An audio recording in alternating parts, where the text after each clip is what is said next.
देखिए यहाँ एक बहुत सुंदर ही मंत्र दिया है जिसको कुमारी कन्याओं के लिए विशेष करके जरूरी है, जिनका विवाह नहीं होता है। इस मंत्र को उच्चारण करने से उनका विवाह होगा। ये जो ब्रज की कुमारी कन्याएं थी, ये सभी एक व्रत करती थी जिसका नाम है कात्यायनी व्रत। और ये जो है अलग देशों में अलग अलग स्थान में अलग अलग नामों से प्रचलित है। तो प्रायतः प्रदेश के हर एक स्थान पे ये व्रत किया जाता है। तो ये कात्यायनी माता का व्रत कुमारी कन्या इसलिए करती थी कि उत्तम पति उन्हें मिले। और ये जो प्रतिदिन सूर्योदय से पहले उठती थी, कब उठती थी? सूर्य उदय होने से पहले, ठीक है। माने जिसको कहते हैं ब्रह्म मुहूर्त, उठ करके ये सभी जमुना में जाती थी और स्नान करके हाथ से छोटी छोटी मूर्तियां बनाती थी मिट्टी का, और फिर उनको पूजन करती थी। फूल धूप दीप नैवेद्य आदि से पूजन करती थी। तो उस समय जब पूजन करती थी तो एक मंत्र है, ध्यान से सुनो, सभी मेरे साथ में उच्चारण करें। केवल कुमारी कन्याओं के लिए नहीं, कोई भी कर सकता है।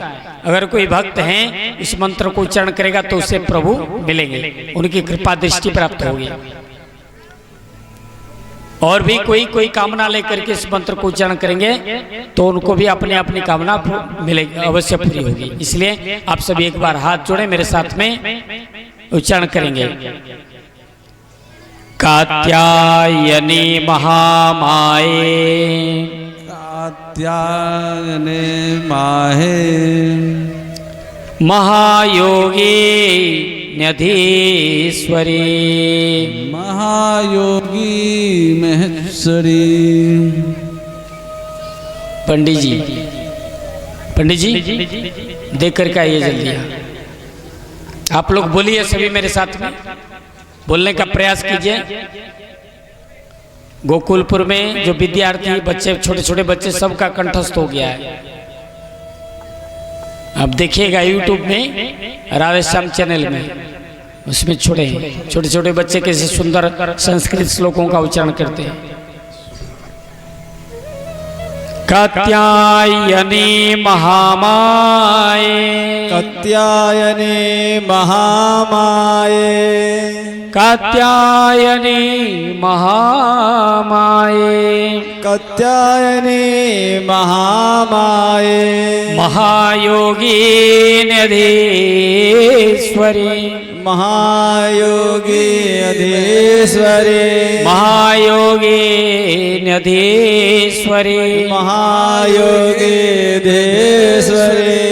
नंदसूत कुमाराय, नंदसूत कुमाराय, नंदसूत कुमाराय, नंदसूत कुमाराय। पति में कुरुते नमः, पति ने कुरु में महा, पति में कुरुते नमः, पति कुरुते नमः। ये जो मंत्र, ये श्लोक है, इसको कंठस्थ कर लेना चाहिए सबके लिए, है ना। जिनकी विवाह नहीं होती है कुमारी कन्याओं के लिए भी बहुत विशेष फलप्रद होगा। तो ये ब्रज की गोपियां, जो कुमारी कन्याएं इस व्रत का अनुष्ठान करती थी, प्रतिदिन प्रातःकाल उठ करके जाती थी। शरद महीना में, शरद पूर्णिमा से पहले ये व्रत की जाती है। तो ये मन ही मन कात्यायनी माता से प्रार्थना करती थी कि भगवान श्री कृष्ण हमें मिले, उनकी सेवा हमें प्राप्ति हो।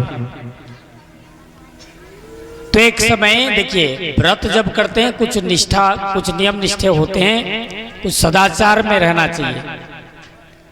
ये जो कुमारी कन्याएं क्या करती थी, यमुना नदी में नहाने के लिए जाती थी ना, तो वस्त्र को निकाल के रख देती थी पेड़ के नीचे।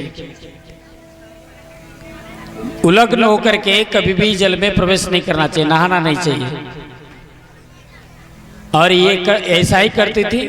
तो भगवान ने सोचा आगे चल करके ये जो प्रथा को बंद करना पड़ेगा, ये गलतियां कर रही हैं, इनसे समाज में कुसंस्कार फैलेगी। इसीलिए उन्होंने उनको शिक्षा देने के लिए उन्होंने उनका वस्त्र को चुराया था। फिर उनको पश्चाताप हुई, जल के अंदर उन्होंने क्षमा मांगी भगवान से, तो फिर उन्होंने वस्त्र को उनको वापस दे दिया।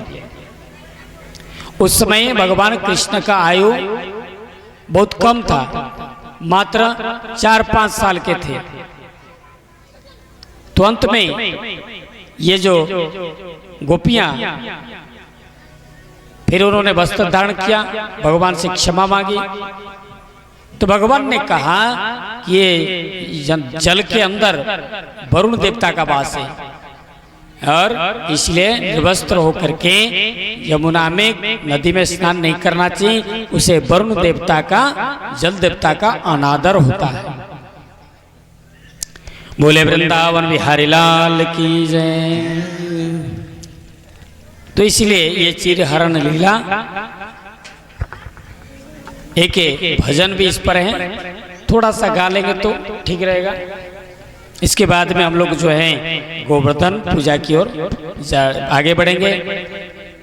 और गोवर्धन पर्वत बनाए हैं कि नहीं पंडित जी? बना है, ऊपर लाओगे ना आरती करने? अभी नहीं, थोड़ा देर। ले गए चीर मोरारी कदम पर बनवारी, ले गए चीर मोरारी कदम पर